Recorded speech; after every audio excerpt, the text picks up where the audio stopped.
से संबंधित है। क्योंकि आपको भी पता है 2022 में ही यूपी में चुनाव होने वाला है और जिसके अंतर्गत सरकार कहीं न कहीं नए-नए चीजों का प्रयोग कर रही है। और उसी आधार पर अगर बात करते हैं तो अभी परसों ही आपके राज्य सरकार के वित्त मंत्री सुरेश खन्ना के द्वारा आपके उत्तर प्रदेश का एक अनुपूरक बजट भी पेश किया गया और इसी के माध्यम से सरकार ने एक नए अनाउंसमेंट की बात की है। ये अनाउंसमेंट क्या है, तो सरकार के द्वारा विशेषतः ये घोषित किया गया है कि 3 अलग-अलग जो आपकी प्रतियोगी परीक्षाएं होती हैं, कॉम्पिटिटिव एग्जाम होते हैं, उसके अंतर्गत जो भी छात्र या फिर स्टूडेंट या फिर कॉम्पिटिटर शामिल होगा, उसको कहीं न कहीं सरकार के द्वारा कुछ प्रमुख चीजें उपलब्ध कराई जाएंगी। और इनकी अगर बात करते हैं तो उनका स्वरूप कुछ इस तरीके से होगा, चाहे वो लैपटॉप होगा, चाहे वो आपका टैबलेट होगा। विशेषतः अब ये 3 प्रतियोगी परीक्षाएं होंगी कौन सी, तो ध्यान रखिएगा। हमारे यहाँ पे चूंकि आप भी जानते हैं कि 3 प्रकार की जो कंडीशन होती है आपके डिप्लोमा वगैरह की, जब आप पढ़ाई करते हैं तो उस संदर्भ में एक परीक्षा होती है आपकी स्नातक की, ग्रेजुएशन की जब बात करते हैं।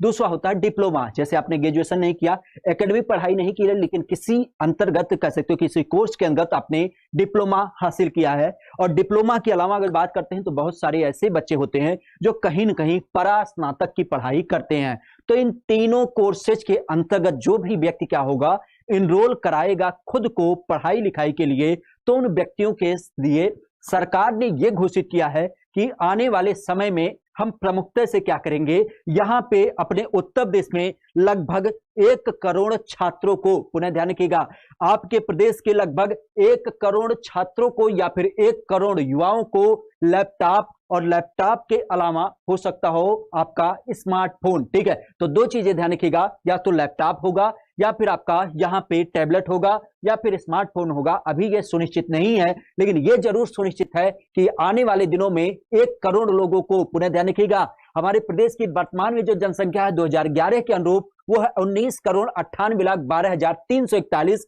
और इसके अलावा अगर बात करते हैं तो सरकार हमेशा कहती है कि आज के समय में उत्तर प्रदेश की जनसंख्या लगभग 23 करोड़ है और उस 23 करोड़ जनसंख्या के अंतर्गत एक बड़ा भाग 1 करोड़ लोगों को चाहे टैबलेट या फिर स्मार्टफोन कहीं न कहीं सरकार के द्वारा दिया जाएगा। और इसके लिए एक बड़ी व्यवस्था कर भी ली गई है। खास करके जब आपका अनुपूरक बजट पेश किया गया तो उस बजट के अंतर्गत 3000 करोड़ रुपए का एक कोष, चूंकि पैसे की जरूरत सबसे बड़ी होती है, और उस कंडीशन में 3000 करोड़ रुपए का यहां पे कोष भी गठित कर लिया गया है। एक बिंदु और यहीं पे सुनिश्चित कर लीजिएगा, क्योंकि आप भी जानते हैं अगर जो किसी भी प्रतियोगी परीक्षा के लिए आपका एग्जाम लगता है, जैसे आज के समय में पेट का पूरा माहौल चल रहा है, और पेट के लिए हालांकि सरकार ने बड़ी सुनिश्चित चीजें आपके लिए की है कि जैसे लड़कियों के लिए आपका होम डिस्ट्रिक्ट रखा है और लड़कों के लिए 1-2 जिले का अंतराल रखा है। लेकिन पुराने समय में क्या होता था कि आपके 5-10 जिले अंतर करके इवन 100-100 किलोमीटर दूर आपका एग्जाम भेज दिया जाता था सेंटर के रूप में, और उसी क्रम में आपका आने जाने का बड़ा हिस्सा खर्च के रूप में चला जाता था। अब यहां पे अगर बात करते हैं तो सरकार ने यह घोषित किया है कि जो भी अभ्यर्थी या फिर जो भी कंपटीटर किसी भी प्रकार की प्रतियोगी परीक्षा में अगर जो आता या जाता है तो उस कंडीशन में उसको आने और जाने का भत्ता भी सरकार के द्वारा दिया जाएगा। ध्यान रखिएगा, आपको पता ही होना चाहिए कि रेलवे एक ऐसी संस्थान है जिसमें अगर जो एग्जाम होता था तो आपके जो एससी और एसटी कम्युनिटी के लोग होते थे उनको रेलवे का पास मिलता था।